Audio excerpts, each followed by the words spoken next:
Welcome बच्चों। आज हम लोग पढ़ेंगे क्लास 12th की फिजिक्स का यूनिट नंबर 1 इलेक्ट्रोस्टैटिक।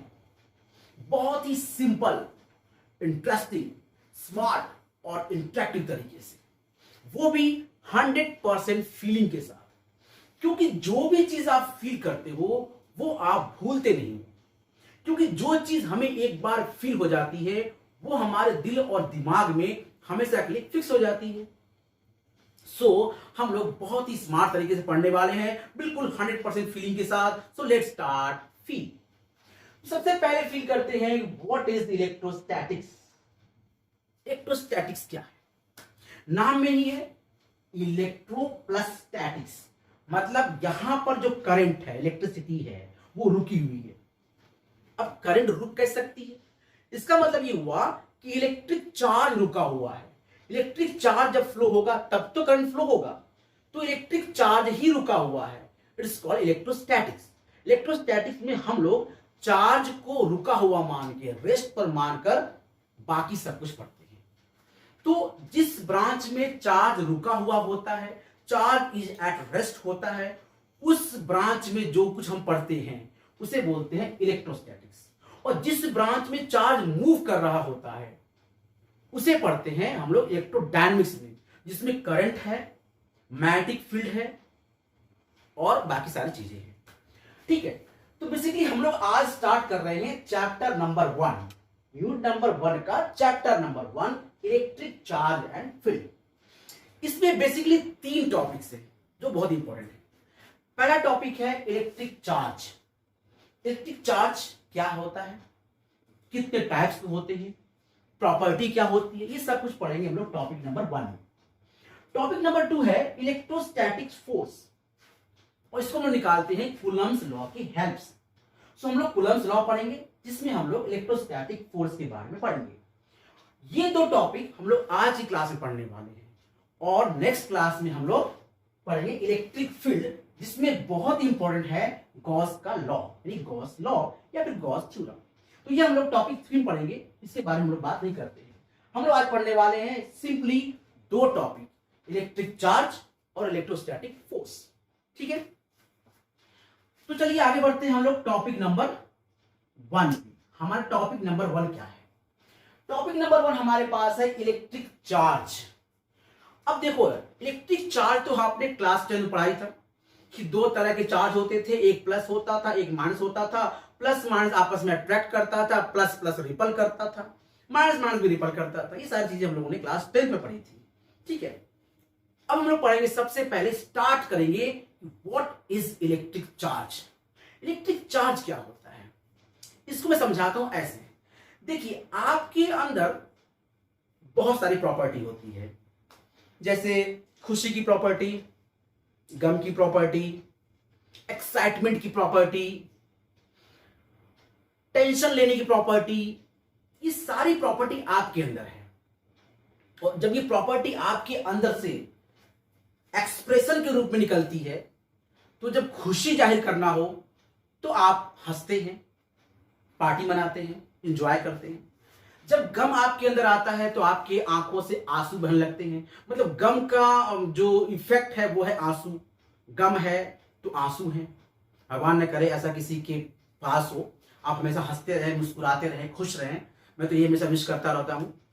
खैर, तो जो प्रॉपर्टी होती है ना, ये सभी के अंदर कुछ ना कुछ प्रॉपर्टी होती है। जैसे आयरन की अपनी प्रॉपर्टी है, कॉपर की अपनी प्रॉपर्टी है, ऑक्सीजन गैस की अपनी प्रॉपर्टी है।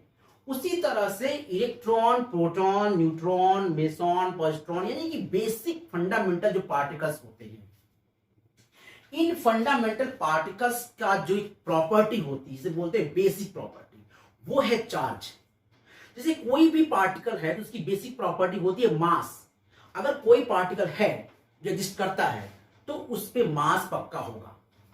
किसी भी मैटर का जो प्रॉपर्टी है वो है मास, उसमें मास होता है।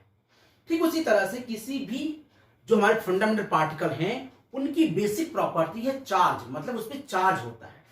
अब आप कहोगे सर ये इस प्रॉपर्टी से हम क्या सीखते हैं, मतलब कैसे जाहिर करेंगे इस प्रॉपर्टी को?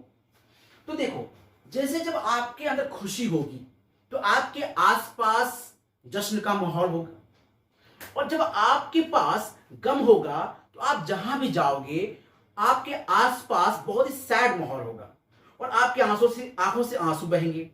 अगल बगल वाला भी देख के आपको सैड हो जाएगा। ऐसा होना नहीं चाहिए किसी के साथ, पर ठीक है, ऐसा होता है गम को एक्सप्रेस करने का तरीका। ठीक उसी तरह से जब किसी फंडामेंटल पार्टिकल पर जो प्रॉपर्टी होती है चार्ज, इस प्रॉपर्टी जब फंडामेंटल पार्टिकल जाता है इलेक्ट्रोमैग्नेटिक फील्ड में तो वहां पर वो अपने अंदर एक फोर्स फील करता है। जब आप झोला उठा के स्कूल में जाते हो तो आप एक फोर्स फील करते हो पढ़ाई का। अगर वो बैग ना होता, पढ़ाई का माहौल ना होता तो आप पढ़ाई का फोर्स फील नहीं करते। उसी तरह से ये जो फंडामेंटल पार्टिकल है इसके ऊपर जो ये प्रॉपर्टी है, इसके अंदर जो प्रॉपर्टी है इलेक्ट्रिक चार्ज की, इस प्रॉपर्टी से वो जब इलेक्ट्रोमैग्नेटिक फील्ड में जाता है तो वो अपने अंदर अपने ऊपर एक इलेक्ट्रोस्टैटिक फोर्स को फील करता है इस प्रॉपर्टी के कारण। तो ये वो प्रॉपर्टी है, इलेक्ट्रिक चार्ज वो प्रॉपर्टी है जिस प्रॉपर्टी से कोई भी फंडामेंटल पार्टिकल जो होते हैं इलेक्ट्रॉन, प्रोटॉन एक्सेट्रा, ये इलेक्ट्रोमैग्नेटिक फील्ड में फोर्स फील करते हैं, जिससे इलेक्ट्रिक चार्ज। चलिए बाकी चीज आप पढ़ चुके हैं ऑलरेडी। इस सिंबल होता है कैपिटल क्यू या स्मॉल क्यू, क्लास में पढ़ा था। Charge equal to current into time होता है। So charge equal to Q equal to I T, पढ़ा था 10th क्लास में हमने। इसका सिंबल होता है कूलम, इसको हम लोग प्लस क्यू से भी नोट करते हैं, सॉरी इसको हम लोग सी से नोट करते हैं, सी इसको कूलम या फिर माइक्रो कूलम। और एक कूलम में होता है हमारे पास 10⁻⁻⁶ माइक्रो कूलम। क्योंकि कूलम जो होता है बहुत बड़ा चार्ज होता है, तो प्रैक्टिकली वो पॉसिबल नहीं होता है, इसलिए हम लोग माइक्रो कूलम में डील करते हैं और माइक्रो कूलम को हम चेंज करते हैं कूलम में। ठीक है, तो 1 coulomb is equal to, sorry उल्टा हो गया, 1 micro coulomb is equal to 10⁻⁻⁶ coulomb. हाँ, so 1 coulomb is very big quantity, 1 coulomb बहुत बड़ी क्वांटिटी होती है। तो हम लोग 1 कूलम चार्ज नहीं लेते हैं, हम लोग माइक्रो कूलम चार्ज लेते हैं और फिर हम लोग उसको कूलम में चेंज कर लेते हैं और आगे प्रोसीड कर लेते हैं। ठीक है, तो कूलम और माइक्रो कूलम ये सब इसके यूनिट होते हैं। और भी अलग यूनिट लिखी है यहाँ पर, फैराडे, एम्पर, आर, इससे भी ज्यादा मतलब नहीं है, बहुत सिंपल सी बात है। चार्ज एक प्रॉपर्टी है और इसके सिंबल होते हैं हमारे पास कैपिटल क्यू या स्मॉल क्यू। फॉर्मूला होता है charge equal to current to time, और इसका जो यूनिट होता है वो होता है कूलम या फिर माइक्रो कूलम। एक माइक्रो कूलम में 10⁻⁻⁶ कूलम होता है। कूलम एक बहुत बड़ी क्वांटिटी होती है। तो ये सब चीजें हमने पढ़ लिया है। अब हम लोग आगे बढ़ते हैं। नेक्स्ट है टाइप्स ऑफ इलेक्ट्रिक चार्ज। कितने टाइप्स के चार्ज होते हैं? तो ये हमने 10th क्लास में ऑलरेडी पढ़ रखा है। चार्ज 2 टाइप्स होते हैं, number 1 positive charge, number 2 negative charge. 2 तरह के चार्ज, पॉजिटिव और नेगेटिव। पॉजिटिव चार्ज किस पे आता है? प्रोटॉन पे। प्रोटॉन पे चार्ज होता है पॉजिटिव और इलेक्ट्रॉन चार्ज होता है नेगेटिव। ठीक है, अब यहां एक बात समझने वाली बात है। देखिए, मान लेते हैं एक हमारे पास एक ऐसा कुछ बॉल है और इसके ऊपर प्रोटॉन जो है वो है 10 इसके अंदर, और जो इलेक्ट्रॉन इसके अंदर है वो है 8। तो अब ये देखो, इसमें प्रोटॉन की संख्या इलेक्ट्रॉन से ज्यादा है। जब प्रोटॉन की संख्या इलेक्ट्रॉन से ज्यादा होती है तो हम कहते हैं ये स्पीसीज, ये बॉल या जो बॉडी है, ये बॉडी पॉजिटिव चार्ज है। Body is positively charge. क्यों? किसमें प्रोटॉन की संख्या ज्यादा है। ठीक है, उसी तरह से उल्टा कर सकते हैं हम लोग। जब इलेक्ट्रॉन की संख्या ज्यादा होगी तो वो बॉडी नेगेटिवली चार्ज मानी जाएगी, और जब दोनों बराबर होंगे, मतलब हम ऐसा कहें कि अगर 1 2 3 4 प्रोटॉन और 1 2 3 4 ये इलेक्ट्रॉन, तो नेट चार्ज कितना हो जाएगा? 0। इसे बोलते हैं neutral body. It is called neutral body. ये है न्यूट्रल बॉडी। तो जिस बॉडी पे पॉजिटिव प्रोटॉन ज्यादा होगा वो पॉजिटिव चार्ज होगा, जिस बॉडी में इलेक्ट्रॉन ज्यादा होगा प्रोटॉन से वो नेगेटिव चार्ज होगा, और जिस बॉडी में प्रोटॉन इलेक्ट्रॉन दोनों बराबर होंगे वो बॉडी न्यूट्रल बॉडी मानी जाएगी। ठीक है, ये हुआ पॉजिटिव चार्ज और नेगेटिव चार्ज का मतलब। एक तरह से और समझ सकते हैं इसको, जैसे आपने सोडियम का नाम सुना होगा, सोडियम। ठीक है, अब ये सोडियम है, इसमें प्रोटॉन और इलेक्ट्रॉन बराबर है, नेट टू नेट है, क्योंकि इसमें इसका नंबर होता है 11, इसका मतलब इसमें 11 प्रोटॉन हो गए और इसमें 11 इलेक्ट्रॉन हो गए। अब इसने अपना एक इलेक्ट्रॉन डोनेट कर दिया, यहां से उसने एक इलेक्ट्रॉन को निकाल दिया, रिमूव कर दिया, एक इलेक्ट्रॉन को बाहर फेंक दिया, क्लोरीन को दे दिया, कहा ले जाओ, मैंने तुमको दिया, मेरा दिल बहुत बड़ा है, तो उसने एक इलेक्ट्रॉन को निकाल दिया। अब इसके पास कितने इलेक्ट्रॉन बच गए? 10। प्रोटॉन कितने हैं? 11, मतलब प्रोटॉन संख्या इलेक्ट्रॉन से ज्यादा है। सो अब ये Na हो जाएगा पॉजिटिव, इसके बाद जो Na मिलेगा वो मिलेगा Na प्लस, क्योंकि उसने एक इलेक्ट्रॉन निकाल दिया, ठीक है, और इलेक्ट्रॉन निकाल दिया, इलेक्ट्रॉन संख्या कम हो गई, प्रोटॉन ज्यादा हो गए, सो ये पॉजिटिव चार्ज हो गया। ठीक उसी तरह से आप क्लोरीन को समझिए, क्लोरीन समझ लीजिए, क्लोरीन हमारे पास है, ये रहा क्लोरीन। क्लोरीन का एटॉमिक नंबर होता है 17, इसका मतलब प्रोटॉन भी 17 और इलेक्ट्रॉन भी 17, ठीक है। अब इस पर सोडियम ने जो इलेक्ट्रॉन दिया था, इसने एक्सेप्ट कर लिया, भैया जो तुमने दिया है खुशी गम हमें एक्सेप्ट है, तो सोडियम का दिया हुआ इलेक्ट्रॉन क्लोरीन ने एक्सेप्ट कर लिया खुशी खुशी, तो भैया एक इलेक्ट्रॉन यहां पर आ गया। अब एक इलेक्ट्रॉन जैसे इसके पास आ गया, इलेक्ट्रॉन कितना हो गया? अब इलेक्ट्रॉन हो गया हमारे पास 18, इलेक्ट्रॉन हो गया 18 और प्रोटॉन कितना है अभी भी 17, तो कौन ज्यादा? इलेक्ट्रॉन। कितना ज्यादा? एक ज्यादा। तो अब क्लोरीन पे आ गया है negative charge, chlorine has negative charge, क्योंकि एक इलेक्ट्रॉन इस पे आ गया है। ठीक उसी तरह ऑक्सीजन, ऑक्सीजन 2 इलेक्ट्रॉन लेता है, तो इसमें 2 इलेक्ट्रॉन ज्यादा हो जाते हैं, तो इसके अंदर आ जाता है, इसके ऊपर 2 negative charge. Magnesium 2 electron donate कर सकता है, अब जैसे वो निकाल देगा उसके पास इलेक्ट्रॉन की कमी हो जाएगी और प्रोटॉन की संख्या इलेक्ट्रॉन से ज्यादा हो जाएगी, सो यहां पर Mg पर 2+ होता है, क्योंकि वो 2 इलेक्ट्रॉन को निकाल सकता है। समझ में आ गया? This is the electric charge. ठीक, अब हम लोग आगे बढ़ते हैं और आ जाते हैं टाइप्स ऑफ चार्ज, जो आप लोग जानते हैं पहले से ही। याद देखिए, प्लस प्लस कितना अच्छा फील हो रहा है ना? इट्स सब ऐसा लग रहा होगा कि आपके आस ही पास ये 2 चार्ज कितने अच्छे हैं, जय और वीरू। देखिए यहां जय और वीरू की दोस्ती देखिए, ये दोनों सेम चार्ज, जब दोनों गुस्से में सेम चार्ज में दोनों रिपल करेंगे, इधर वो मुंह कर इधर वो मुंह कर लेंगे, मीन दोनों पे सेम चार्ज है, दोनों गुस्से में हैं, एकदम गुस्से में हैं, दोनों पे सेम चार्ज। कौन? जय और वीरू। तो जय और वीरू जिनके पास 2 पॉजिटिव चार्ज था, ये दोनों रिपल कर रहे हैं, पसंद नहीं कर दूसरे को। वहीं पर दोनों नेगेटिव, मतलब दोनों के दोनों नेगेटिव हैं, दोनों के दोनों जो है परेशान है, दुखी है।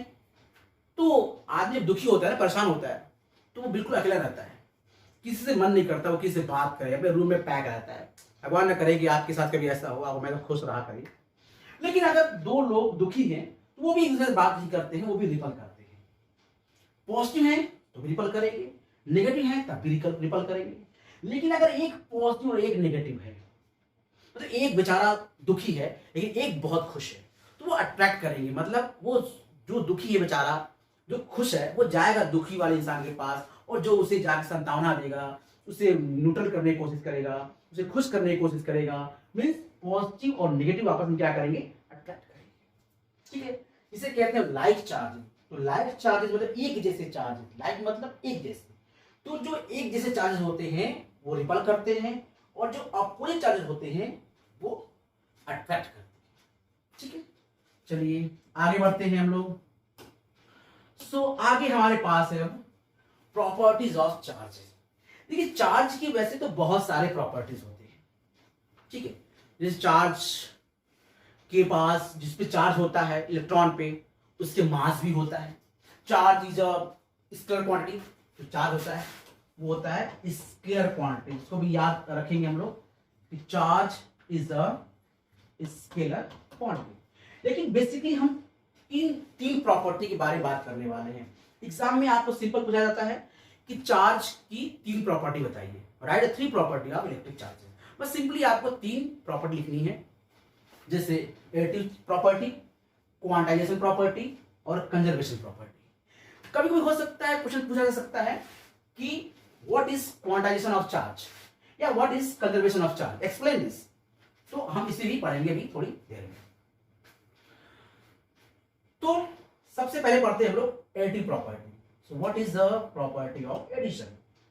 एडिटिव प्रॉपर्टी ये कहता है कि अगर मान लेते हैं कि एक हमारे पास सिस्टम है और हमने मान लिया कि दिस इज अ बॉडी, तो एक बॉडी हमारे पास इस तरह से, देखिए ये बॉडी हमारे पास है, ये इस बॉडी पर मान लेते हैं कि क्यू चार्ज है। तो हम लोग मान लेते हैं कि इस पर जो चार्ज है वो है, सॉरी, इस पे चार्ज हमारे पास है इस समय +2 कूलम का चार्ज के ऊपर है, +2 कूलम का चार्ज, ठीक। और हमने क्या किया, मैंने एक्स्ट्रा ऐड कर दिया +5 कूलम इसके चार्ज, मतलब ये है Q1 की वैल्यू और ये है Q2 की वैल्यू। फिर किसी ने एक और चार्ज डाल दिया Q3 और वो चार्ज आ गया आपकी, मान लेते हैं कि +7 कूलम और ये आ गया Q3 की वैल्यू, ठीक। तो अब कोई पूछेगा ये बताओ इस पे टोटल चार्ज कितना हुआ। Total charge very simple, total charge is equal to +2 +7 और +5, मीन्स कितना हो गया, तो ये हो गया, ये हो जाएगा हमारे पास कुल मिलाकर 14 कूलम। ये हुआ टोटल चार्ज, ठीक है। तो हम कह सकते हैं जो Q नेट हो गया हमारे पास, नेट चार्ज जो होगा वो हो जाएगा Q1 + Q2 + Q3 on so on. इस तरह से हम इसको सिंपली ऐड कर सकते हैं, क्योंकि जो हमारा चार्ज है वो स्केलर क्वांटिटी है, तो इसलिए हम इसे अलजेब्रिक तरीके से ऐड कर सकते हैं, क्योंकि वेक्टर क्वांटिटी बिल्कुल भी नहीं है। तो ये है पहली प्रॉपर्टी कि चार्ज एक स्केलर क्वांटिटी है, इसलिए चार्ज को हम अलजेब्रिक तरीके से ऐड कर सकते हैं। जो नेट चार्ज होगा वो चार्ज सभी चार्ज के सम के बराबर होगा, ठीक है। चलिए अब हम बात करते हैं दूसरी प्रॉपर्टी जो बहुत ही इंपॉर्टेंट प्रॉपर्टी है, और वो है क्वांटाइजेशन ऑफ चार्ज। अब मान लीजिए कि एक बॉडी है और इस बॉडी पर हमारे पास है 10 इलेक्ट्रॉन, ठीक है। इस बॉडी पर 10 इलेक्ट्रॉन है। अब ये क्या करता है कि सामने वाले को इलेक्ट्रॉन डोनेट करता है, तो इसने क्या किया, इलेक्ट्रॉन को डोनेट कर दिया, 2 इलेक्ट्रॉन। 2 इलेक्ट्रॉन यहां से यहां चले गए। तो ये बताओ जब ये 2 इलेक्ट्रॉन जाएंगे तो कितना चार्ज लेके जाएंगे। तो देखो एक इलेक्ट्रॉन पे चार्ज होता है 1.6 × 10⁻⁻19 कूलम, नेगेटिव होता है क्योंकि इलेक्ट्रॉन है, और प्रोटॉन पे होता है +1.6 × 10⁻⁻19 कूलम। ये चार्ज होता है इलेक्ट्रॉन पर प्रोटॉन पे, दोनों का मैग्नीट्यूड सेम होता है, ठीक है। तो अब अगर ये 2 इलेक्ट्रॉन गया तो कितना चार्ज जाएगा, बिल्कुल सिंपल है, चार्ज जाएगा हमारे पास जो Q आ जाएगा वो आ जाएगा 2 × 1.6 × 10⁻⁻19 कूलम। अच्छा 3 इलेक्ट्रॉन जाता तो क्या होता है? हम मान लेते हैं कि यहां से 3 इलेक्ट्रॉन गया है, तो बताइए Q कितना हो जाएगा। तो Q हो जाएगा 3 ×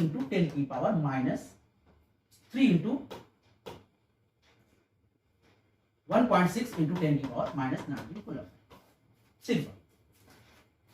तो at the end of this की what is the quantization.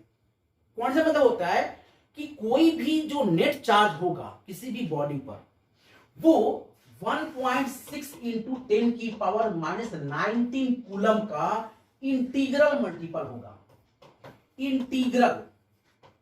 Integral multiple.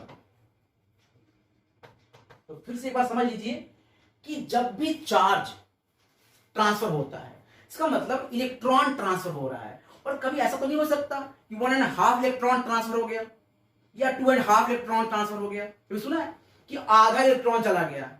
अगर कोई आपके घर आएगा तो पूरा ही तो आएगा ना, ऐसा तो नहीं है कि 1.5 लोग हमारे घर में आए हैं, 2.5 लोग हमारे घर में आए हैं, ऐसा कैसे हो सकता है? 2.5 लोग घूमने गए हैं, ऐसा कैसे हो सकता है? या तो 2 लोग जाएंगे, या 3 लोग जाएंगे, या 4 लोग आएंगे, लेकिन 2.5, 3.5, 4.5 तो होगा नहीं। ठीक उसी तरह से जब इलेक्ट्रॉन जाएगा इंटीग्रल मल्टीपल में, 1 इलेक्ट्रॉन, 2 इलेक्ट्रॉन, 3 इलेक्ट्रॉन, तो चार्ज भी इंटीग्रल मल्टीपल में ही होगा। तो जब नेगेटिव चार्ज होगा तो -e, -2e, -3e, -e, -2e, -3e, ठीक है। उसी तरह से +e, +2e, +3e, यहां पे क्या है? यहां एक पॉजिटिव चार्ज है, यहां 2 पॉजिटिव चार्ज हैं, यहां 3 पॉजिटिव चार्ज हैं, यहां एक नेगेटिव चार्ज है, यहां पर 2 नेगेटिव चार्ज है, यहां पर 3 नेगेटिव चार्ज है। मीन्स कि यहां पे जो चार्ज है वो 1, 2, 3 या -1, -2, -3 ऐसा कुछ आता है इंटीग्रल मल्टीपल। तो जो हमारा नेट चार्ज आता है, जो ये फॉर्मूला कहता है कि नेट चार्ज हमारे पास होता है Q is equal to NE, ठीक है। This is formula of quantisation. ये कहता है कि N क्या है? N होता है number of electron. What about E? E होता है 1.6 इंटू 10 की पावर -19। आप कह सकते हो magnitude of charge on the 1 electron या फिर प्रोटॉन। प्रोटॉन इलेक्ट्रॉन जो चार्ज होता है वो होता है 1.6 10 -19 कूलम। ये होता है E की वैल्यू, ठीक है। चलिए अब हम बढ़ते हैं अपने तीसरे और इंपॉर्टेंट प्रॉपर्टी पर, और वो प्रॉपर्टी है कंजर्वेशन ऑफ चार्ज। कंजर्वेशन का मतलब आपने पढ़ा होगा क्लास 9th में, कंजर्वेशन ऑफ एनर्जी मतलब एनर्जी कंजर्व रहती है, ना वो क्रिएट होती है और ना वो डिस्ट्रॉय होती है। सिंपल सी बात है। मुझे तो लगता है कि पूरी यूनिवर्स में कुछ भी डिस्ट्रॉय नहीं होता, कुछ भी पैदा नहीं होता, ना कुछ कभी खत्म होता है और ना ही कोई चीज कोई पैदा होता है। भगवान श्री कृष्ण ने गीता में कहा था कि आत्मा अमर है, ना वो जन्म लेती है ना वो मरती है, बस एक शरीर से दूसरे शरीर में चली जाती है। ठीक उसी तरह से मास ना तो जन्म होता है इसका और ना वो मरता है। मास, एनर्जी, चार्ज, ये सारे जो प्रॉपर्टी है ना, ये कभी नहीं मरते। मैं तो कहता कुछ नहीं मरता, कभी कुछ भी खत्म नहीं होता, सिर्फ चेंज होता है। सारी एनर्जी एक दूसरे के फॉर्म में चेंज होती है, मास भी चेंज होता है एनर्जी के फॉर्म में, E = mc² के फॉर्म में। ठीक उसी तरह से हम लोग यहां पढ़ने वाले हैं कंजर्वेशन ऑफ चार्ज। सिंपल मतलब कि चार्ज कंजर्व होता है। कभी किसी पर अगर कहा मतलब +5 चार्ज, मैंने कहा यहां पर इसके ऊपर है +5 चार्ज, ठीक है, +5 कूलम, सिंपली +5 कूलम। तो ये अपने आप नहीं आया, अपने आप इसके अंदर पैदा नहीं हो गया और मैंने कहा इसमें चार्ज खत्म हो गया, अपने आप कुछ भी खत्म नहीं होगा। तो चार्ज ना तो आप जनरेट कर सकते हैं और ना ही आप पैदा कर सकते, मार सकते हैं। क्या कर सकते हैं? ट्रांसफर कर सकते हैं। चलिए देखिए कैसे। तो लेट्स अ एग्जांपल। यहां पर एक बॉडी है, बॉडी नंबर A मान लेते हैं इसको हम लोग, और यहां पर बॉडी नंबर B है। बॉडी A है न्यूट्रल, साफ दिख रहा होगा, it's called a neutral body. Neutral क्यों है? न्यूट्रल मतलब ये नहीं होता कि चार्ज ही नहीं है, चार्ज है, लेकिन जितना पॉजिटिव उतना ही नेगेटिव। तो टोटल कितना हो जाएगा? 0। अभी पढ़ा हम लोगों ने एडिटिव प्रॉपर्टी, मतलब जितने पॉजिटिव चार्ज, जितना Q है, Q1 है, उतना Q2 है, नेट प्लस करेंगे कितना आ जाएगा? 0। सो यहां पर आप सिंपल देख सकते हैं कि यहां पर ये न्यूट्रल बॉडी है और यहां पर ये पॉजिटिव बॉडी है। हम कह सकते हैं पॉजिटिव बॉडी। ठीक, अब क्या करते हैं हम लोग? इसको इंटरेक्ट करते हैं, इनका इंटरेक्शन होता है, टच होता है, इंडक्शन भी हो सकता है, कंडक्शन भी हो सकता है, तो इनका इंटरेक्शन हो रहा है बेसिकली। तो अब क्या हुआ इंटरेक्शन के बाद कि कुछ चार्ज यानी कुछ इलेक्ट्रॉन जंप कर कर यहां पे आ गए। तो लेट सपोज करता हूं मैं कि ये एक इलेक्ट्रॉन और ये इलेक्ट्रॉन, ये दोनों इलेक्ट्रॉन यहां पे जंप करके आ गए। सपोज किया कि ये 2 इलेक्ट्रॉन यहां पे जंप करके आ गए, क्या कंडीशन बन रही होगी? देखिए, ये तो प्लस था, कितने प्लस थे? 4, ठीक, और माइनस कितने थे यहां पर? यहां भी प्लस 1 2 3 4 प्लस थे और 4 माइनस थे, ऐसे दे दीजिए यहां पर। अब जब 2 इलेक्ट्रॉन यहां से जंप करके यहां आ जाएगा, मीन्स देखो यहां से 2 इलेक्ट्रॉन गायब हो गया और 2 इलेक्ट्रॉन यहां पर आ गया, इस जगह 2 इलेक्ट्रॉन आ गया। अब देखते हैं क्या हुआ। जब 2 इलेक्ट्रॉन यहां आ गया तो ये तो आपस में कैंसिल हो गया, प्लस माइनस ये भी कैंसिल हो गया, कितना बचा 2। यहां पर 2 पॉजिटिव चार्ज बचा है, 2e। अच्छा यहां पे देखिए, यहां पर ये कैंसिल आउट हो गया, ये कैंसिल आउट हो गया, क्या बचा 2 पॉजिटिव, यहां भी 2 पॉजिटिव चार्ज बचा। कुल मिला कितने हो गए टोटल हो गए 4 पॉजिटिव चार्ज। यहां देखिए ये क्या है न्यूट्रल, यहां कितने चार्ज है 4, यानी बिफोर इंटरेक्शन भी 4 पॉजिटिव चार्ज थे और आफ्टर इंटरेक्शन भी हम देख रहे हैं सिस्टम पर 4 इलेक्ट्रॉन यानी 4 चार्ज है, ठीक है 4 पॉजिटिव चार्ज। तो कुल मिला के देखो चार्ज कंजर्व है, यहां पर 4 थे यहां पर 2 है, कुल मिला जुलाकर यहां पे क्या था न्यूट्रल बॉडी थी। जब ये न्यूट्रल बॉडी थी और चार्ज यहां से कूद के यहां पे आ गया, इलेक्ट्रॉन जंप करके आ गया तो इसमें चार्ज हो गई बॉडी, न्यूट्रल बॉडी चार्ज हो गई, न्यूट्रल बॉडी चार्ज हो गई, लेकिन हमने चार्ज क्रिएट नहीं किया है और कुल मिलाकर नेट चार्ज अभी भी क्या है सेम। अगर यहां पे +4 था पूरे सिस्टम में तो अभी भी कितना है +4 है। जैसे एग्जांपल और ले लेते हैं, लेट एग्जांपल, तो एक एग्जांपल और लेते हैं और वो एग्जांपल है सोडियम का। ये है सोडियम यानी सोडियम क्लोराइड, इस समय ये न्यूट्रल है, इस पे कोई चार्ज नहीं है, जितने प्रोटॉन उतने इलेक्ट्रॉन। जब ये ब्रेक होता है दो रूप में यानी Na+ में और NaCl- में, तो अब देखो यहां पर एक पॉजिटिव और एक नेगेटिव, नेट चार्ज कितना हो जाएगा, तो नेट चार्ज अब फिर से हो जाएगा 0, 1 + 1 - 0। एक उठा लो, आप उठा लो यहां पर MgO उठा लेते हैं, यहां पर मैग्नीशियम ऑक्साइड उठा लेते हैं। देखिए अभी क्या है ये न्यूट्रल, इस पे कोई चार्ज नहीं है, लेकिन जब ये ब्रेक होता है दो पार्ट में तो Mg++ हो जाता है और O- हो जाता है। ऑक्सीजन पे 2 नेगेटिव, मैग्नीशियम पे 2 पॉजिटिव, नेट चार्ज कितना हो गया, अभी भी नेट चार्ज हो गया 0। तो before interaction after interaction, before reaction after reaction, जो नेट चार्ज है सिस्टम का वो है कंजर्व। अगर 0 था तो 0 है, अगर +10 था तो +10 है, -10 था तो -10 है, जो पहले होगा इंटरेक्शन के बाद भी वही होगा, तो नेट चार्ज क्या होगा कंजर्व। तो this is called conservation of charge, ठीक है। अब हम लोग पढ़ेंगे मेथड्स ऑफ चार्जिंग। ये चार्जिंग वो वाला चार्जिंग नहीं है कि लैपटॉप चार्ज करना है, मोबाइल चार्ज करना है, ठीक है। यहां पे हमें किसी बॉडी को चार्ज करना है, मतलब या तो उस बॉडी को पॉजिटिव चार्ज करना है या नेगेटिव चार्ज करना है, क्योंकि बॉडी न्यूट्रल होती है, जैसे NaCl है, MgCl2 है, ये सारे स्पीसीज क्या होते हैं न्यूट्रल होते हैं, क्योंकि जितना उनमें पॉजिटिव चार्ज होता है उतना ही नेगेटिव चार्ज होता है। नेट चार्ज कितना होता है 0। लेकिन अब हमें उसको चार्ज करना है, या तो उसमें पॉजिटिव चार्ज करना है या उसको नेगेटिव चार्ज करना है, ठीक है। तो उसके तरीके कौन कौन से होते हैं, उसके तरीके हमारे पास 4 मेन तरीके हैं।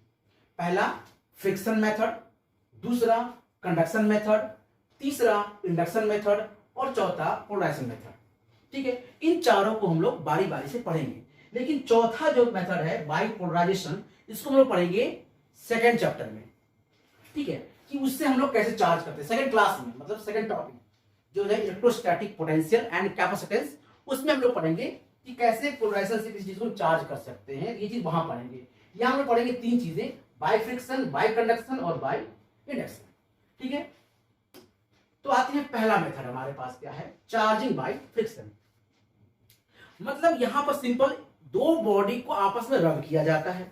जब हम दो बॉडी को रगड़ते हैं तो व्हाट विल बी हैपन, क्या होता है, देखिए ये बॉडी नंबर A, ये बॉडी नंबर B, यहां पर 2 पॉजिटिव, 3 पॉजिटिव और 3 नेगेटिव, 3 पॉजिटिव 3 नेगेटिव, कुल मिला के नेट चार्ज कितना, 0। तो यहां पर हमारा नेट चार्ज 0 हो चुका है। उसी तरह यहां देखिए, ये कैंसल आउट, ये कैंसल आउट, ये कैंसल आउट, नेट चार्ज कितना हो गया, 0। तो दोनों बॉडी न्यूट्रल बॉडी है यहां पर, ठीक। हमने क्या किया, इसको ऐसे रब कर दिया। जब हमने रब किया तो क्या हुआ, एक बॉडी से इलेक्ट्रॉन दूसरे बॉडी में ट्रांसफर हो गया। क्यों हुआ होगा, देखिए सपोज कर लेते हैं कि एक बॉडी है और यहां पर हमने मान लिया कि एक बॉडी है और इस बॉडी के सेंटर पर न्यूक्लियस है, ठीक। एक एटम, एटम के अंदर न्यूक्लियस, और इस न्यूक्लियस के बाहर क्या होता है, इलेक्ट्रॉन चक्कर लगाता रहता है। तो इस न्यूक्लियस के अंदर जो प्रोटॉन होता है, इलेक्ट्रॉन होता है, इनके बीच फोर्स होता है अट्रैक्शन फोर्स। इस फोर्स की वजह से बने रहते हैं। लेकिन जिस बॉडी में ये फोर्स कम होगा उस बॉडी में से इलेक्ट्रॉन निकल जाएगा। तो मान लेते हैं कि इस बॉडी में फोर्स कमजोर था, तो इस यहां से इलेक्ट्रॉन जंप करके यहां चला आया। तो 2 इलेक्ट्रॉन यहां से यहां जंप करके आ चुके हैं। देखिए यहां से 2 इलेक्ट्रॉन यहां जंप करके आ चुके हैं।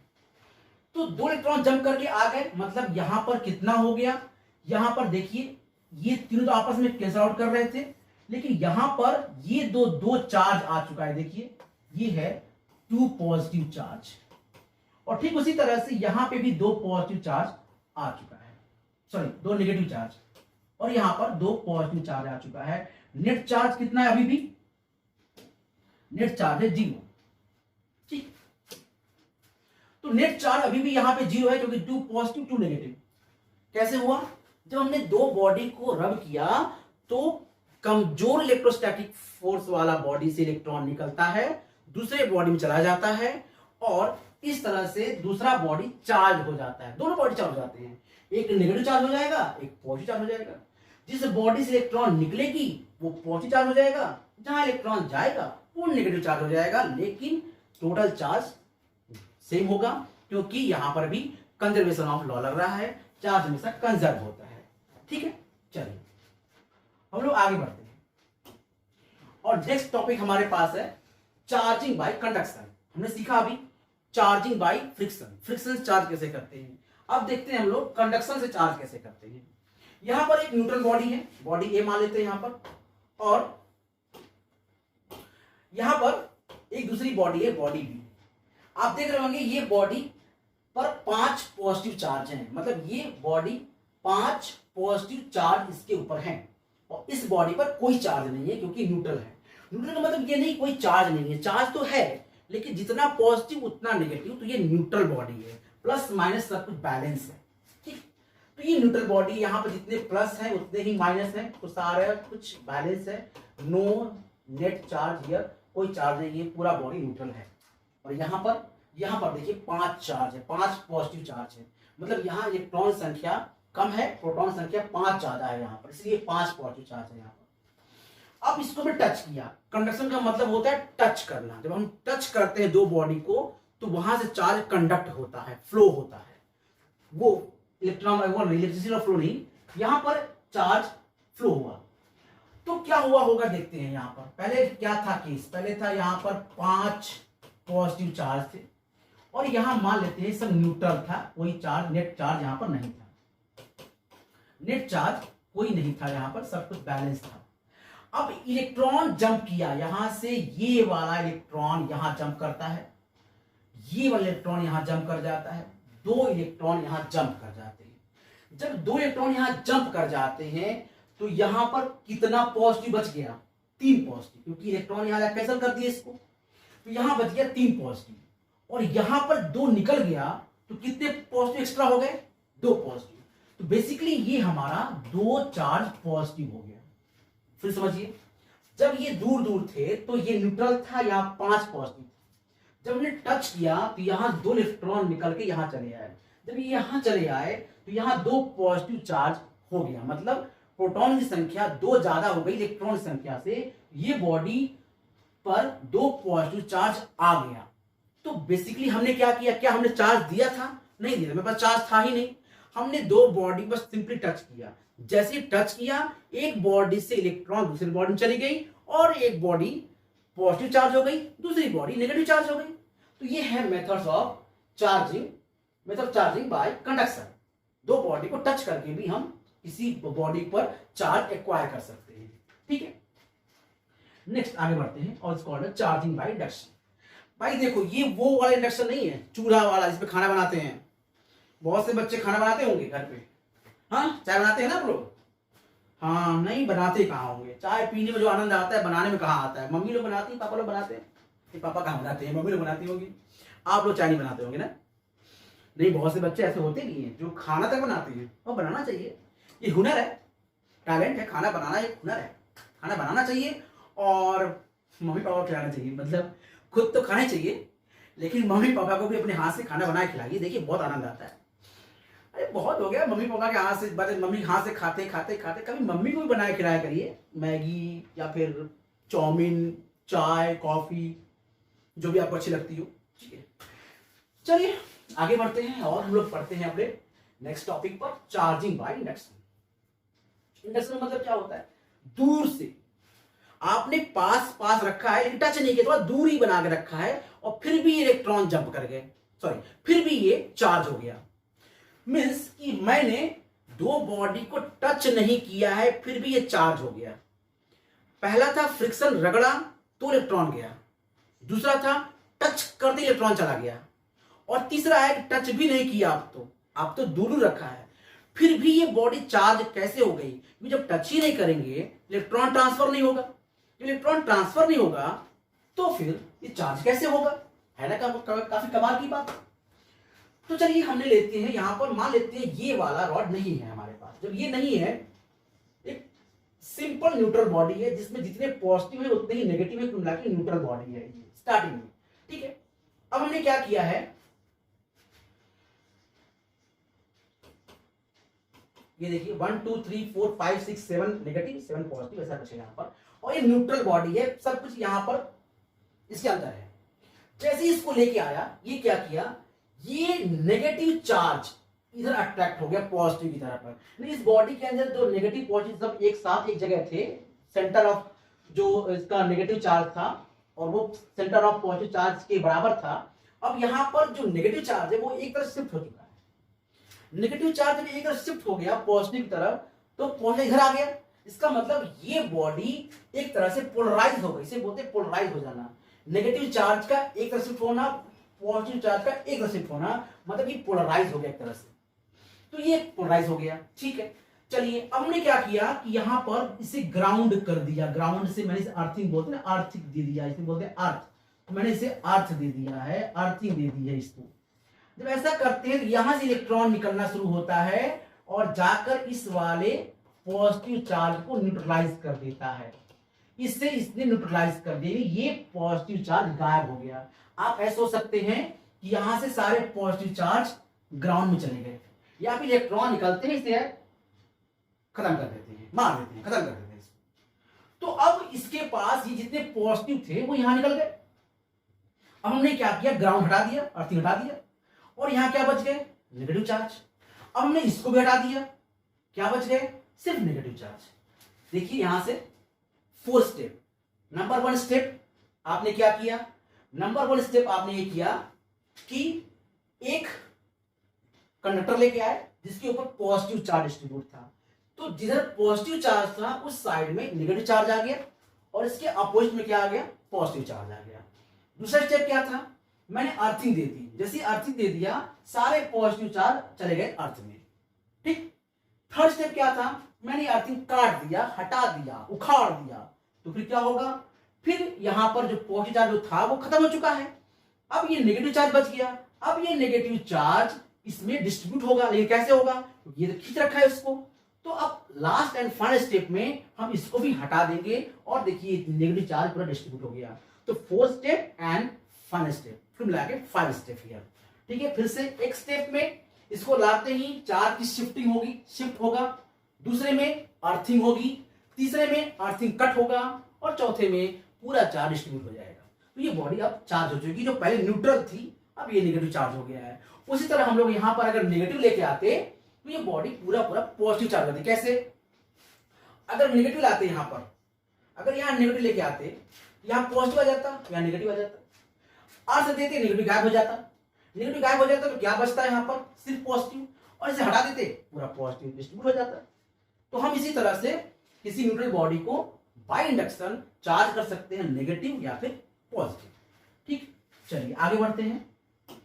और अब हमारे पास है topic, next topic Coulomb's law, very important topic Coulomb's law. और इसको हम लोग फील करेंगे न्यूटन के ग्रेविटेशन लॉ से। न्यूटन का ग्रेविटेशन लॉ क्या था कि दो बॉडी यहां पे थी और दोनों के बीच का डिस्टेंस r था और मास था m। ठीक, मास था m बट और यहां m2।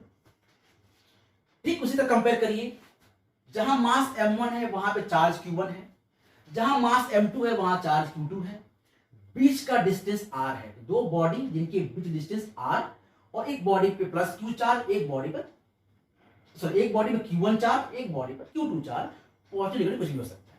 ठीक, तो न्यूटन का ग्रेविटेशन लॉ कहता था कि F proportional to m1 into m2।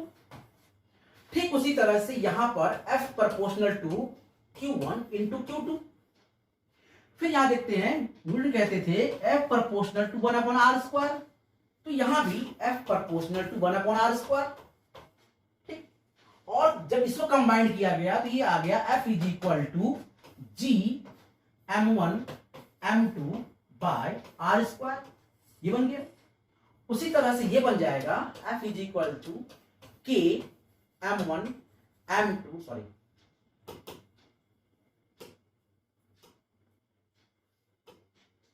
q1 q2 by r²। देखिए बिल्कुल साइड बाय साइड न्यूटन का ग्रेविटेशन जो लॉ था यानी ग्रेविटेशन फोर्स था वो बिल्कुल वैसे ही काम कर रहा है। दो बॉडी पे लगने वाला जो ग्रेविटेशन फोर्स होता है वो कुछ ऐसा ही लग रहा है जैसे कि यहाँ पे चार्ज के बीच फोर्स लग रहा है। तो सिमिलरिटी भी दिख रही है आपको, बिल्कुल ऐसे ही दिख रही है कि F is equal to K Q1 Q2 by r², is the electrostatic force between two charges. Coulomb law यही कहता था कि दो चार्ज के बीच अगर डिस्टेंस r है उस पर जो फोर्स लगेगा वो इन दोनों चार्ज के मल्टीप्लाई के प्रोपोर्शनल और इनके डिस्टेंस के स्क्वायर के इनवर्सली प्रोपोर्शनल होगा और उसको कंबाइन करने पे ये मिलता है। This is the Coulomb's law. जैसे वहां पे न्यूटन का ग्रेविटेशन लॉ था वैसे यहां पर कूलम्स लॉ है। न्यूटन का ग्रेविटेशन लॉ क्या देता था? ग्रेविटेशन फोर्स देता था दो बॉडी के बीच जिनका मास m था। यहां कूलम्स लॉ क्या देता है? दो चार्ज जिनका डिस्टेंस r है, r पे रखे हुए हैं, इनके बीच का इलेक्ट्रोस्टैटिक फोर्स ये होगा, बिल्कुल सिमिलर लाइक दैट। ये था कूलम्स लॉ। अब आते हैं एक सबसे इंपॉर्टेंट घटना पे। देखिए कूलम लॉ जो था, जो हमारे पास न्यूटन का लॉ था F ग्रेविटेशन, वो था G m1 m2 by r²। मतलब यहां पर ये फैक्टर है G जिसकी वैल्यू होती थी 6.67 इंटू 10 की पावर -11। ठीक उसी तरह से यहां पर जो F है वो है K Q1 Q2 by r²। और यहां पर जो K है उसका मतलब होता है K is equal to 1/4 pi epsilon naught. ठीक है, K is equal to 1/4 pi epsilon naught. What is epsilon naught? सबसे बड़ा क्वेश्चन है कि एप्सिलॉन नॉट किसे कहते हैं। ठीक है, और यहीं पर इन दोनों के बीच में डिफरेंस पैदा हो जाता है। ठीक, तो सिमिलरिटी तो आपने देख लिया, एक बिग डिफरेंस देखिए।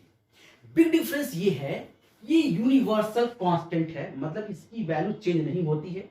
और आप इन दो बॉडी को कहीं भी रखें, जैसे अर्थ पे और सन पे रख लीजिए, आपके और शाहरुख खान के बीच जो फोर्स लग रहा है उसको देख लीजिए। अब आपके और शाहरुख खान के बीच जो फोर्स लग रहा है भाई वो तो उतना ही लगेगा। बीच में चाहे नदी आ जाए, चाहे फिर कोई घर आ जाए, जंगल आ जाए, उससे कोई फर्क नहीं पड़ने वाला है। शाहरुख खान और आपके बीच से मतलब है केवल अगर उन दोनों के बीच, यहाँ शाहरुख खान कोई लड़का हो सकता है, मैं लड़के की बात कर रहा हूं, यहाँ पर कोई लड़का हमारा शाहरुख खान से नाम है और वो शाहरुख खान लड़का और एक आप। अब इन दोनों के बीच डिस्टेंस किस पे डिपेंड, इन दोनों के बीच में जो फोर्स लगेगा वो किस पे डिपेंड करेगा? दोनों के मास पे और डिस्टेंस पे। बीच में चाहे जो कुछ हो कोई फर्क नहीं पड़ता। लेकिन यहां पर ऐसा नहीं है, यहां पर ऐसा नहीं है। यहां पे जो एप्सिलॉन नॉट है उसे कहते हैं परमिटिविटी। इसकी एक वैल्यू होती है 8.85 10⁻12 coulomb square upon newton metre square. ये है permittivity, this is the medium का परमिटिविटी। परमिटिविटी किसे कहते हैं? परमिटिविटी होता है एक मीडियम की क्वालिटी। चलिए इसको मैं आगे बताते हैं, अभी यहां देख लेते हैं। This is Coulomb's law. Coulomb's law समझ में आ गया आपको? Coulomb's law is called Fe = k Q1 Q2/r²। So Coulomb's law, force between two charges। सीधी बात, फोर्स बिटवीन टू चार्जेस वो कितना होता है ये बताया कूलम ने। दो चार्ज के बीच फोर्स कितना होता है ये किसने बताया? कूलम ने। बस सीधी बात। चलिए आगे बढ़ते हैं और आते हैं वही चीज जो मैं कहने जा रहे थे आप लोगों से, व्हाट इज एप्सिलॉन नॉट। देखिए एप्सिलॉन नॉट, एप्सिलॉन और एप्सिलॉन आर, ये तीन चीजें हम लोग को जाननी चाहिए। एप्सिलॉन नॉट क्या होता है? मीडियम की परमिटिविटी। क्या होता है परमिटिविटी? परमिटिविटी का मतलब होता है कि जब हम किसी दो चार्ज को रखते हैं किसी फ्री स्पेस में, यानी वैक्यूम में रखते हैं, कुछ डिस्टेंस आर रहता है, तो उनके बीच कोई फोर्स लग रहा होगा, इलेक्ट्रोस्टैटिक फोर्स, चाहे वो रिपल्सन हो चाहे वो अट्रैक्शन हो, लग रहा हो, ठीक है। तो ये जो फोर्स लग रहा है वो मीडियम पे डिपेंड करेगा कि मीडियम कैसा है। क्या वहां वैक्यूम है, या कोई डेंसर मीडियम है, या रेयर मीडियम है, वाटर है, मिल्क है, ऑयल है, एयर है, क्या है। तो परमिटिविटी जो मीडियम की क्वालिटी होती है, मीडियम की प्रॉपर्टी होती है जो ये बताती है कि इस दो चार्ज के बीच जो फोर्स लगने वाला है उसकी स्ट्रेंथ कितनी होगी, ज्यादा होगी या कम होगी, ठीक है। तो permittivity is the quality of medium. Quality of medium, जिस मीडियम में वो दो चार्ज रखे होते हैं उस चार्ज का जो फोर्स होगा वो इस मीडियम पर डिपेंड करता है। It is the quality of medium, property of medium, ठीक है। इसे बोलते हैं एप्सिलॉन नॉट, ठीक। उसकी एक फिक्स वैल्यू होती है ये, और ये वैल्यू होती है फ्री स्पेस की। This is what free space. और जब हम निकालते हैं 1/4 एप्सिलॉन नॉट, इसकी वैल्यू होती है 9 × 10⁹ newton metre square upon coulomb square. This is called. तो जब हम क्वेश्चन लगाएंगे तो क्वेश्चन में हम इसकी डायरेक्ट वैल्यू रखेंगे 9 × 10⁹ न्यूटन मीटर स्क्वायर पर कूलम। जैसे वहां रखते हैं जी की वैल्यू 6.67, वैसे यहां रखेंगे 9 × 10⁹। जब भी क्वेश्चन लगाएंगे तो इसका मतलब हम यही रखेंगे 1/4 एप्सिलॉन नॉट, जहां भी आएगा इसकी पूरी वैल्यू उठा रख देंगे 9 × 10⁹, ठीक है। इसको अलग से नहीं रखेंगे एप्सिलॉन नॉट की वैल्यू, हम लोग डायरेक्ट इस पूरी की वैल्यू उठाकर रख देंगे और क्वेश्चन को सॉल्व कर लेंगे। तो ये रहा एप्सिलॉन नॉट का मतलब कि इट्स परमिटिविटी ऑफ मीडियम। क्या है epsilon? It's permittivity of any medium. इसे बोलते हैं एब्सोल्यूट परमिटिविटी ऑफ मीडियम। ये कौन सा परमिटिविटी है? ये परमिटिविटी है फ्री स्पेस का, मतलब वैक्यूम का, और ये किसी भी नॉर्मल मीडियम का परमिटिविटी है। और इसे कैसे कहते हैं? इसे कहते हैं रिलेटिव परमिटिविटी। रिलेटिव परमिटिविटी किसे कहते हैं उसको भी देख लेते हैं हम लोग अभी। What is relative permittivity? देखिए यहां पर F, अगर हम बात करते हैं वैक्यूम में, यहां लिखा वैक्यूम में दो चार्ज है और दो चार्ज की डिस्टेंस r है, ये Q1 और ये Q2, और ये रखा है वैक्यूम में। जब ये वैक्यूम में रखा हुआ है तो क्या होगा? तो ये हो जाएगा 1/4 pi epsilon naught Q1 Q2/r², ठीक। अब इसी चार्ज को उठाकर हमने रख दिया किसी मीडियम में। जब हमने मीडियम में रख दिया तो फिर क्या होगा? तो अब हो जाएगा F medium is equal to 1/4 pi epsilon naught, नहीं करेंगे, एप्सिलॉन Q1 Q2/r²। अब इसी चार्ज को उठाकर रख दिया गया है किसी मीडियम में जिसकी परमिटिविटी है एप्सिलॉन। जरा इन दोनों को डिवाइड करने से क्या मिलता है? देखिए डिवाइड करने से, जब डिवाइड करेंगे सब कुछ कट जाएगा और FV/FM जो मिलेगा वो मिल जाएगा हमको एप्सिलॉन अपॉन एप्सिलॉन नॉट, और इसी कहते हैं epsilon R.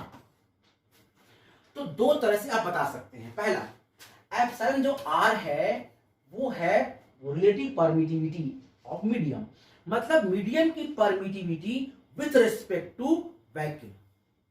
It is called relative permittivity, फिर से रिलेटिव का मतलब होता है कि किसी भी बॉडी की परमिटिविटी, किसी भी मीडियम की permittivity with respect to vacuum, it is called relative permittivity.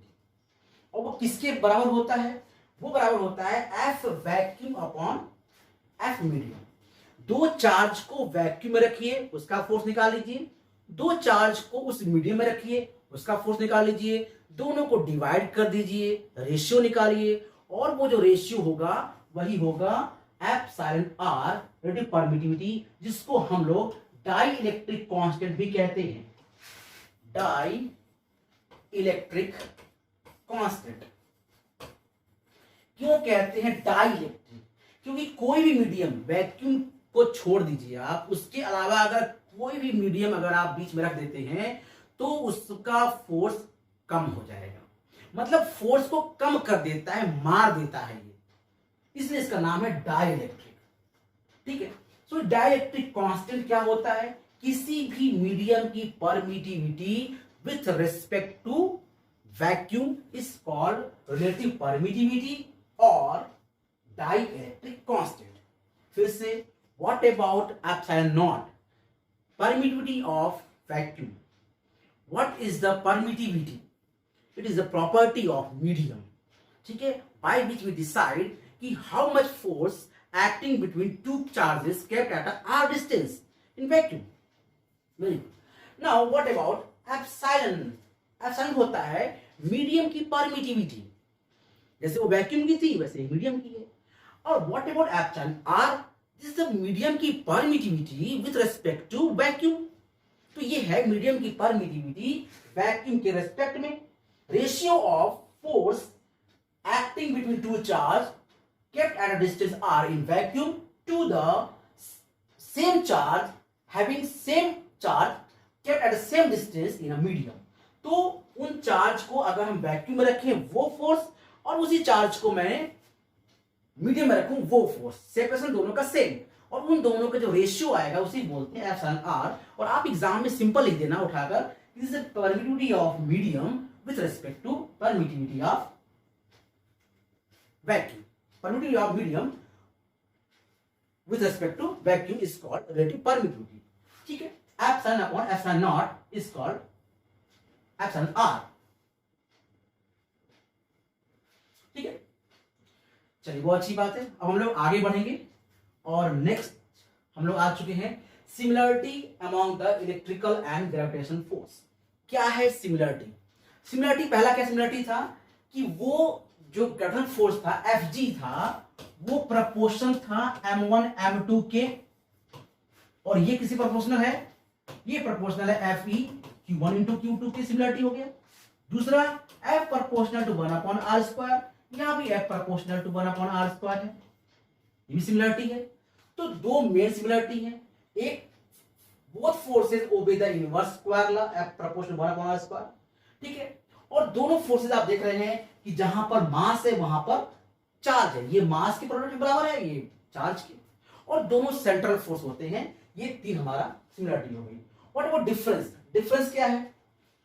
Gravitational force हमेशा अट्रैक्शन होगा, आपके और आपके दोस्त के बीच हमेशा अट्रैक्शन होगा। ये न्यूटन ने कहा था कि दो बॉडी के बीच हमेशा अट्रैक्शन फोर्स ही होता है, ग्रेविटेशनल फोर्स हमेशा अट्रैक्टिव होता है। और वहीं पर अगर आप इलेक्ट्रोस्टैटिक की बात करें तो वो अट्रैक्टिव भी हो सकता है और रिपल्सिव भी हो सकता है। प्लस प्लस होगा अट्रैक्ट करेगा, minus minus sorry plus plus होगा रिपल करेगा, प्लस माइनस होगा अट्रैक्ट करेगा। चलिए, नाउ सेकंड डिसिमिलरिटी क्या है? बताया था मैंने आपको कि जो ग्रेविटेशनल फोर्स है, बीच में कोई मीडियम हो, डजंट मैटर, दो मास को आप सन पे ले जाकर रख दें, मून पे ले जाकर रख दें, अर्थ पे ले जाकर रख दें, पानी ले जाकर रख दें, उनके बीच अट्रैक्शन फोर्स सेम होने वाला है।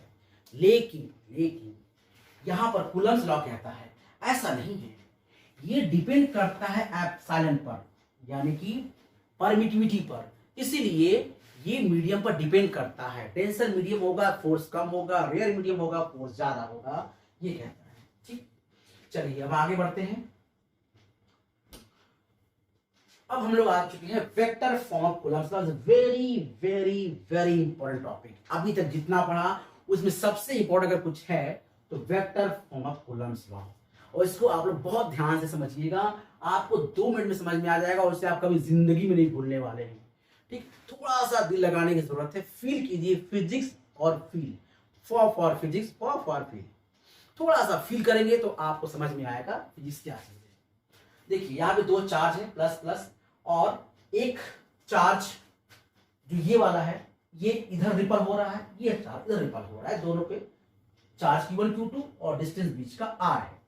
देखिए इसे लिखते कैसे हैं, यहां पर हम लोग ले लेते हैं, देखिए ये जो फोर्स होता है, ये फोर्स 1 पे लगा हुआ है, लिखेंगे यहां F1। किसने लगाया है?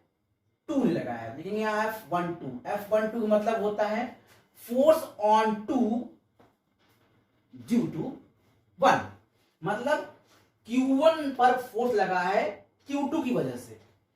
और यहां देखिए ये हो गया F21, मतलब Q2 फोर्स लगा है Q1 की वजह से। मैं लिख देता हूं, आप देख लीजिए आराम से।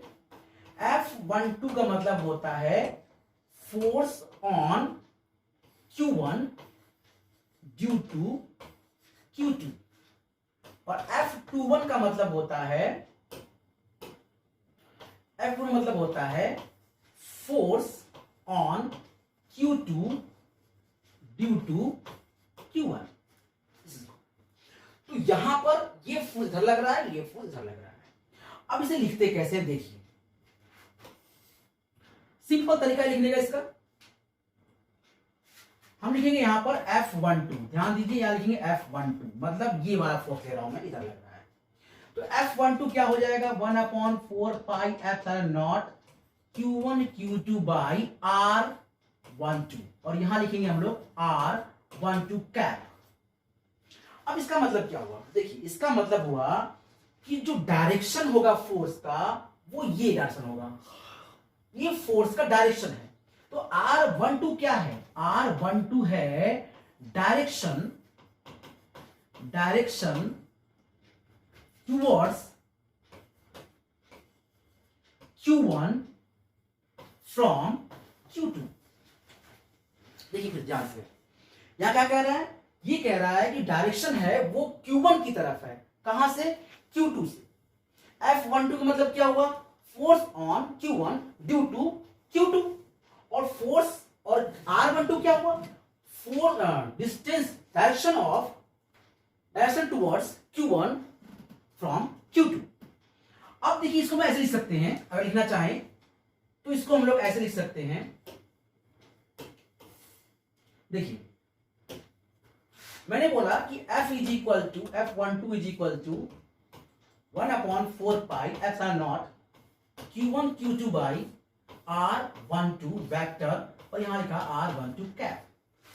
अब एक फॉर्मूला पढ़ा था हम लोगों ने 11th क्लास में कि जो R12 वेक्टर होता है, इसे लिख सकते हैं हम लोग R12 का मॉड इंटू R12 कैप, मतलब vector is equal to magnitude into direction, vector is equal to magnitude into direction. ठीक है, तो व्हाट वो डायरेक्शन? R12 कैप कितना हो जाएगा? ये हो जाएगा R12 vector upon R12 mod, this one. तो आप कैप की जगह पर लिख सकते हैं F12 is equal to 1/4 pi epsilon naught Q1 Q2 upon R12 vector का मॉड, ये मॉड है, मॉड का हो जाएगा यहां पर होल क्यूब, और यहां हो जाएगा R12 वेक्टर। तो इन दोनों तरीके से हम बता सकते हैं कूलम्ब्स लॉ का वेक्टर फॉर्म, कि वेक्टर फॉर्म में फोर्स को कैसे बताते हैं। देखिए अगर यहां 12 है तो यहां भी 12 है। अगर हम 21 लिखेंगे तो कैसे लिखेंगे? 21 लिखा है हमने, 21 लिखेंगे यहां पर F अगर 21 होगा तो वो किसके बराबर होगा? देखिए यहां पर F21 जो होगा वो किसके बराबर होगा? F21 हो जाएगा 1/4 pi epsilon naught Q1 Q2 upon R21 का मॉड और R21 कैप।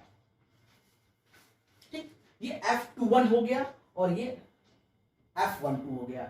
दोनों आपस में अपोजिट हैं, क्योंकि ये दोनों आपस में अपोजिट हैं, इसलिए हम लोग कह सकते हैं यहां पर जो कॉन्सेप्ट हमारा कहता है कि F12 is equal to minus times F21। क्या देखिए, तो it's very simple. Coulomb's law को हम लोग वेक्टर फॉर्म में लिखने के लिए या तो कैप लगाएं तो यहां R12 का स्क्वायर ही रहेगा केवल, ठीक है। और अगर हम लोग यहां पर कैप नहीं लगाते हैं, वेक्टर लगाते हैं, तो स्क्वायर जगह पे क्यूब हो जाएगा, क्योंकि हम जानते हैं vector is equal to mod into magnitude होता है, ठीक। तो ये हो गया कूलम्स लॉ का वेक्टर फॉर्म। बहुत इंपॉर्टेंट बच्चों, एग्जाम में 100% आता है। आपको कोई भी कंफ्यूजन हो आप कमेंट में लिखिए, मैं आपका हर कंफ्यूजन दूर करूंगा। कूलम्स लॉ को बिल्कुल याद रखना है। अगर यहाँ 1 2 है तो यहाँ 1 2 होगा। वेक्टर लगाना बहुत जरूरी है। बहुत से लोग, बहुत से बच्चे लिखते तो है वेक्टर फॉर्म और यहाँ पे वेक्टर ही नहीं लगाते।